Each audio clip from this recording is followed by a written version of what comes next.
Hey, it's Dave here at the How to Podcast series. I'm jumping back in to pull that book, out of the glove compartment of your car, of your podcast, the podcast owner's manual that we really need to look at today and make a decision up front how we feel about doing an audio podcast versus a video podcast. What the benefits are, what the differences are. Should we do both? Should we do one? Which is better? Okay, so we're going to look at audio versus video podcasting. Let's unpack this a little bit and kind of as we're planning out our podcast at the beginning, where should we be and what should we be doing? Here we go on the How to Podcast series. Here we go. So let's look at audio versus video. Should we do both? Is there an advantage, disadvantage? So there's a few things to think about as we kind of go through this, and I'll put all the information in the show notes that we're talking about, so you don't have to write this down, but you can take a look there. Again, thank you for checking out the How to Podcast series. I'm really excited. I had a few guests come on the show who have been listening to the podcast, which is amazing to speak to a listener. So if you would love to come on and chat about your podcast or your podcast questions, I'd love to have you on as a co-host on my podcast. That would be awesome. Go to the show notes and click the links and let me know. And let's get you on here. Let's talk about your podcast or your podcast idea. We can work on things together and help somebody else at the same time. There you go. And it's free. So there you go. Free is good. I like free. Audio versus video podcasting. Here we go. So there's a few key differences between audio and video podcast. Number one is production time. Keep in mind, if you're trying to decide whether to do a video or audio or both, video podcasts typically take a lot longer to produce than audio podcasts because they involve creating and editing the video content in addition to the audio. So you have two things to do now instead of one. Keep that in mind, okay? And then one statistic I hear quite often when we talk about audio editing is it's 4 or 5 times the length of the recorded episode. So a 1 hour episode would take 4 to 5 hours to edit, which includes also research, setting up time for your interview if you're interviewing someone, the actual recording, and then the editing piece. So there's a lot of stuff in there, right? So 4 to 5 times longer than the actual length of your episode. Keep that in mind. And be really realistic at the beginning for your audio that, hey, this is going to take a little bit of time and I need to space this out so I can get it done. So if audio takes 4 to 5 hours, 4 to 5 times the length of your podcast, now you're going to add video on top of that. Just understand you're committing to a little bit more. Now, there are tools. Obviously, there's tools. There are always going to be tools. And future Dave will jump in and say, yeah, in the future, it's going to get easier. But right now, 2023, just be aware that video and audio editing together is going to take a considerable amount of time. You just need to be aware of that. That's all I'm saying. Okay. So production time. Number 2 is equipment. Audio podcasts generally require less equipment than video podcasts do. Audio podcasts can be recorded using a microphone and a computer, while video podcasts typically require camera, lighting equipment, as well as the audio recording equipment. And potentially, I like to use Riverside.fm.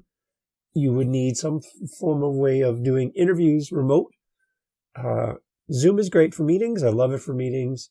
I use it for interviews when people are having a hard time with technology. They're really familiar with Zoom, so it's not the best quality that I would like to have for my episodes, but it's all about the guest.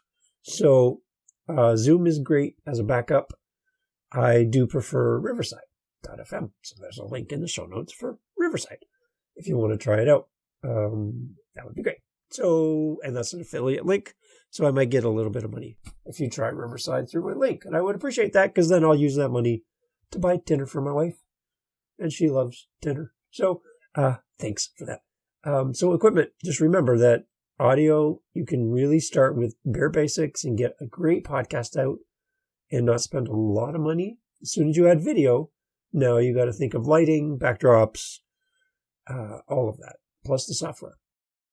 Okay, so there's that.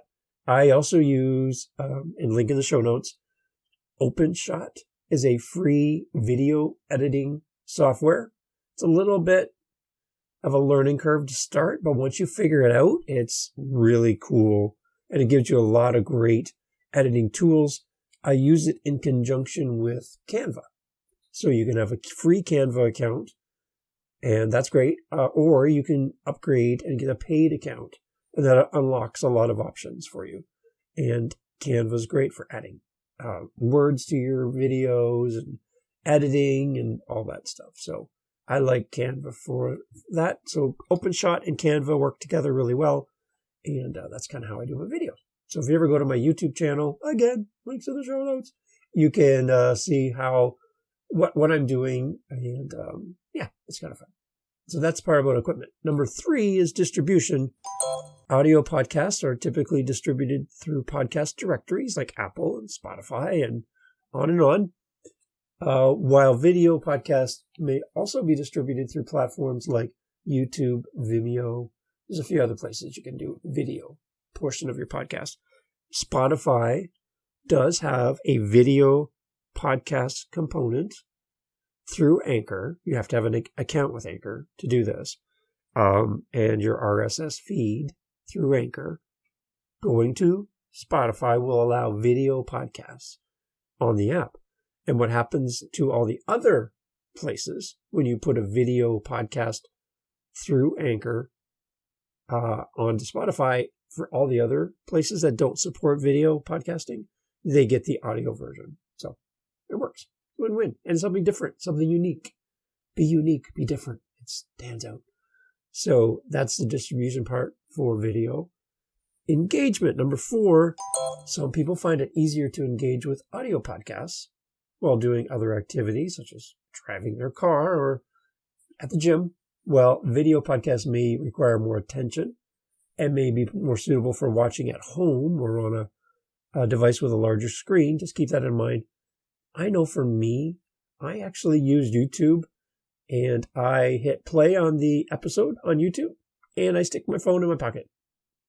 And even if it's a video podcast, because I'm busy, I'm doing stuff, and I can still listen to the entire episode and not have to watch the screen at all. So there's that. You know, the engagement piece, it's relative to the person that's using it. Your YouTube is made for video. I understand that, made for video content. And we get around that by doing a static image post, which is a picture with the audio for your podcast attached. You can put those up. There's free tools for that. And it converts a YouTube thumbnail into an audio playable file. And then you just upload it, and that's what I do. So if you go to Living the Next Chapter, if you go to Living My Side Hustle, Upcycle Canada, they had a podcast series, which you're listening to. All these different podcasts that I do, I have the static image posts, which again is just an image with the audio attached. And then I also have, for many of my episodes, the video footage, which is the 2 talking heads interview. So that's another way. So go to truemediasolutions.ca and you'll see links to all of the podcasts, and then you can track down and see what I'm doing and see if any of that works for you and if you like it. If you have questions, ask me. I would love to help. And the last one is monetization. There are many different ways to monetize your podcast, but video podcasts may have more opportunities for revenue through ads or sponsorships, and YouTube has that kind of built in there. People expect it more than in an audio podcast. So it's another tool in your chest that you can use if you want to. So the few key differences between audio and video podcasts: production time, number 1. Number 2 is the equipment. Number 3 is the distribution, how this gets out to everyone. Engagement, number 4, and monetization. Make some money, right? If you want to. That's always there. Overall, the decision to produce an audio or video podcast will depend on your goals and your resources, and most importantly, your time. Both types of podcasts have their own unique benefits, and it can be an effective way to reach an audience. So let's go back to the very beginning. What are your goals for your podcast? What are your resources? What do you have for equipment? How much time do you have? And don't be stressed out by this. And make sure that you make good decisions at the beginning. Do your best. Try. Make mistakes. Try again. And your audience will love to follow you along on the journey of you starting your podcast. So I'm going to be doing an episode coming up about all the reasons why people don't start a podcast. And I'd love to kind of get your thoughts on that. Love to hear your ideas and maybe some of the things you struggled with about things that you got in the way of you starting your podcast or stopping you right now. Let's hear what those are. You can reach out to me through the website and link in the show notes again. Thank you for listening to the How to Podcast series. We're going to continue with our Podcasters Owner's Manual series, mini-series. And we're going to be talking about creating a space to record your podcast. Just some basic ideas around the space in which you actually do your recording. And give you 5 things that you can keep in mind as you create a workable space to record your podcast. And that'll be coming up soon. So come back for that. I'd love to have you back. Okay? Thanks again. Links in the show notes. And we will see you soon. More great co-hosted episodes coming up as well here on the How to Podcast series. We'd love to hear your podcast. Talk soon. Take care.